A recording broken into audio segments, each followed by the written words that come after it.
Hey, my name's James Nicholson and welcome to my YouTube channel. In this video, I want to talk about a new proposed tax for landlords and what impact this will also have on tenants. You see, any increase in costs to landlords doesn't just impact the landlord, it often also impacts the tenant. And right now, the private rental sector is in a very, very difficult scenario. Rents are increasing at a rapid pace.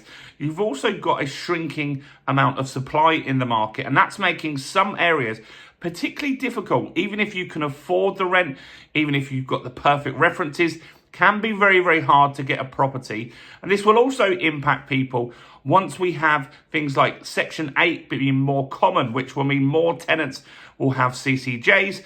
They will struggle to get properties because there's going to be less stock available. So before we jump into this, if you're new around here and you haven't done already, do make sure you subscribe to the channel over there and hit that bell notification. We're on the way to 50,000 subscribers. And by subscribing, you'll get all the latest house price news, interest rate news, property news, and much, much more. And let's get some views on this video. Your part's simple. All you need to do is smash like, tickle like, do something to that like button. That really helps with the YouTube algorithm, and that has really helped the channel grow. So thanks to everyone that does that. So this has been talked about for a little while. It's Rachel Reeves putting national insurance onto landlords. Now, there's a problem with this. Landlords are getting increased costs from all sides at the moment. A few years ago, the Conservatives put something called Section 24 tax, which meant that landlords couldn't write off expenses from their mortgage costs, the mortgage interest anymore. So that wasn't allowed. That increased their costs massively. And just that made a huge tranche of landlords leave the market, which wasn't really great for them. Now, over the last few years, all these extra burdens on landlords, some people just say, good. They say, good, I don't like landlords. They're scum, they're evil. Let's make them pay more money. But ultimately, what's happened is that has reduced the supply in the market. You see, the amount of rental stock we've got at the moment is the same level that we had in 2016. But if you think about it, all you're seeing in the news every day is that the population in the UK is expanding. So if we have the same rental stock as 2016, that just doesn't work out. And there are examples in places like Scotland, for example, when properties are listed for rent, that as many as 200 applications are coming in. That means that even if you are an A1 tenant, you've got the best references, you can afford the property, you're still struggling to stand out in that market. London's got a similar scenario. There are multiple people that comment on my videos saying, I've listed a property in London and had over 100 applicants, and that's only going to get worse. So pushing landlords out of the market isn't, in my opinion, a very smart move. We've also had councils that are coming up with schemes to bring landlords into the market. So in Wales, for example, about 28 councils now are offering guaranteed rent for as much as 20 years. They'll do the maintenance, they'll do the gas safe certificate, they'll do the electrical reports, the EICR, and much, much more. There's so much of this stuff happening at the moment. It's absolutely crazy. So Rachel Reeves is proposing to put national insurance onto rental income.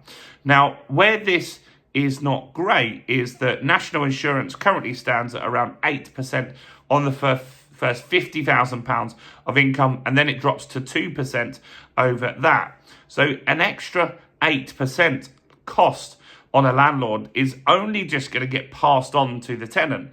So the outcome from this is going to be even higher rents, because landlords have put rents up over the last few years because interest rates have gone up.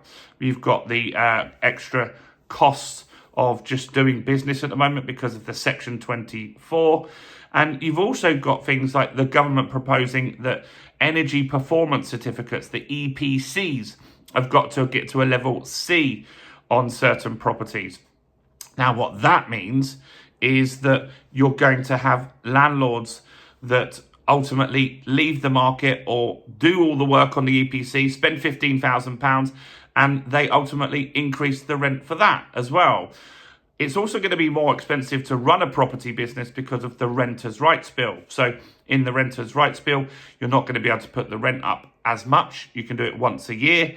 But what happens normally with these kind of things is rents rise just prior to implementation on this stuff. You've got big fines for landlords as well.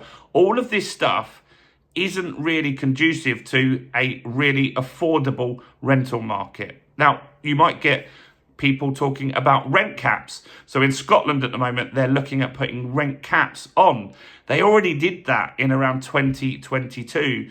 And those rent caps meant that rents ultimately went up by around 25% in just 2 years. So all of these schemes sound good. They sound like they should happen. They sound like landlords should be paying more money. But most landlords aren't making money. In fact, the average landlord makes around £12,000 from their rental property each year because most people just have one property. So I don't think this is a solution that really works. Ultimately, it's not going to work in favour of the tenant. And a lot of that stuff is already happening with the renters' rights bill. There's lots of stuff in there that seems really positive for renters, but because it's pushing landlords out, that's reduced supply. That means they're going to really struggle with stuff. Another thing in the renters' rights bill that isn't going to help is you've got the abolition of Section 21. So no-fault evictions are going, but some tenants get a no-fault eviction when they've damaged a property, where they haven't paid rent, and the landlord is using it as a way to get the property back because it's the faster route, because it takes around 2 months for that to go through.